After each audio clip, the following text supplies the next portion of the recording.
නිල වාහන නැහැ ආණ්ඩුවේ මන්ත්‍රීන්ට තෙල් கோட்டாவாக் V8 ரத 228 வெந்தேசிய என்பதாக அந்த செய்திக்கு தலைப்பெற்றுவது காணலாம்.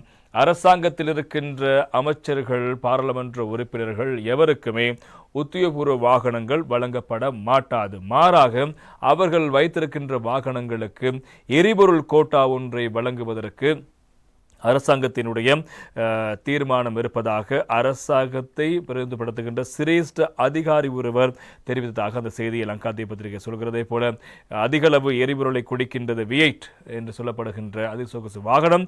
அந்த அவ்வாறு இருக்கின்ற 228 வாகனங்களை இப்போது சந்தையில் ஏலத்தில் விடுவதற்கு நடவடிக்கை எடுக்கப்படுகிறது என்பதும் பிரதானமான செய்தியாக இருப்பதை காணும். எனவே இவ்வாறு செலவுகளை குறைக்கின்ற விடயம் முன்மாதிரியான செயற்பாடு என்பதாகத்தான் மக்கள் எதிர்பார்த்து காத்திருந்தார். அந்த விடயம் இப்போது அமலுக்கு வரப்போவதாக அந்த செய்தி இருக்கிறது. அதே போல இன்னும் ஒரு செய்தி இன்றைய டெய்லி மிரர் பத்திரிகையினுடைய பிரதான தலைப்புச் செய்தியாகவும் இதனோடு தொடர்புடைய ஒரு செய்தி வந்திருக்கிறது. No more state bungalows for ministers, duty free vehicles permits pension scrapped for MPs என்பதாக அந்த செய்திக்கு தலைப்பெற்றுவதை காணலாம். எனவே இந்த அரசாங்கத்தினால் எம்பிக்களுக்கு அல்லது அமைச்சர்கள் வழங்கப்படுகின்ற அரச பங்களாக்கள் இனி வழங்கப்பட மாட்டாது என்பதாக சொல்லப்படுகிறது. அதே போல இந்த வரி தீர்வையற்ற வாகன இறக்குமதிக்கான அனுமதி பத்திரமும் இல்லை. அதே போல பாராளுமன்ற உறுப்பினர்களுக்கான பென்ஷன் ஓய்வூதிய கொடுப்பனவும் ரத்து செய்யப்பட போகிறது என்பது முக்கியமான செய்தியாக இருப்பதை நாங்கள் காணலாம். எனவே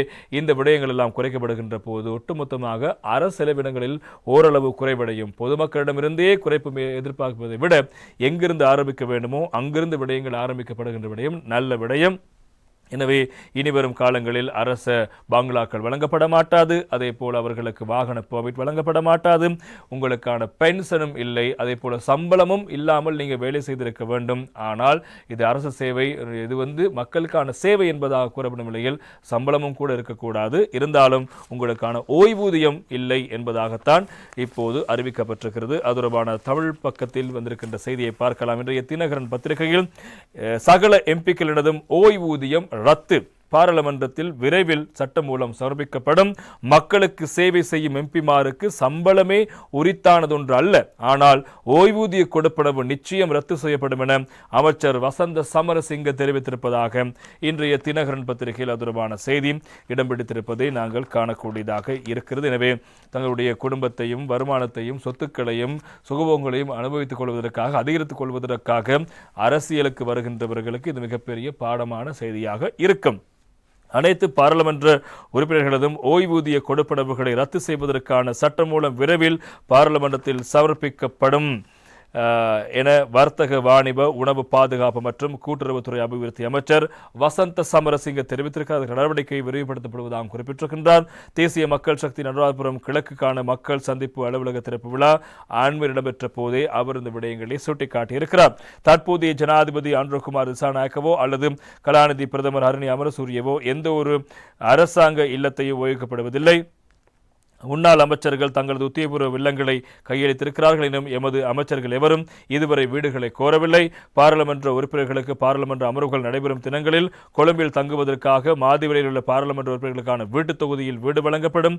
அமைச்சர் என்ற வகையில் எனக்கும் 3 V8 வாகனங்கள் கிடைக்கும். எனினும் எந்த ஒரு வாகனத்தையும் நான் உபயோகிப்பதில்லை. சம்பளம் பாராளுமன்ற உறுப்பினர்களுக்கு உரித்தானதல்ல. எவ்வாறெனும் ஓய்வூதிய கொடுப்பனவை கண்டிப்பாக ரத்து செய்வதற்கு நடவடிக்கை எடுப்போம். இதேவேளை நுகர்வோரை பாதிக்காத வகையிலான வர்த்தக கலாச்சாரம் நாட்டில் உருவாக்கப்பட வேண்டும் என்பதாகவும் அவர் தெரிவித்த கருத்து முக்கியமாக வெளியாகி இருப்பதை நாங்கள் காணக்கூடியதாக இருக்கிறது. இதுவரைக்கும் 344 அரச சொகுசு வாகனங்கள் அடையாளம் காணப்பட்டிருக்கிறது. ஒரு அமைச்சருக்கு கிட்டத்தட்ட 7-8 வாகனங்கள் வழங்கப்பட்ட காலமும் இருக்கிறது. எனவே அவை அனைத்தும் இல்லாது செய்யப்பட்டு அதற்கான இந்த நடவடிக்கைகள்லாம் மிக முக்கியமான ஒரு பொதியாக மாறப்பட போகிறது. எனவே பென்ஷன் இல்லை, வாகன பெர்மிட் இல்லை, அதே போல உங்களுக்கான பங்களா இல்லை. மக்களுக்காக சேவை செய்ய வருகின்றவர்கள் மாத்திரம் பாராளுமன்றத்துக்கு வாருங்கள், தேர்தலுக்கு வாருங்கள் என்பதாக சொல்லாமல் சொல்கின்ற ஒரு தகவலாக அந்த செய்தி இன்று தினம் இடம்பெடுத்திருப்பதை நாங்கள் காணக்கூடியதாக இருக்கிறது.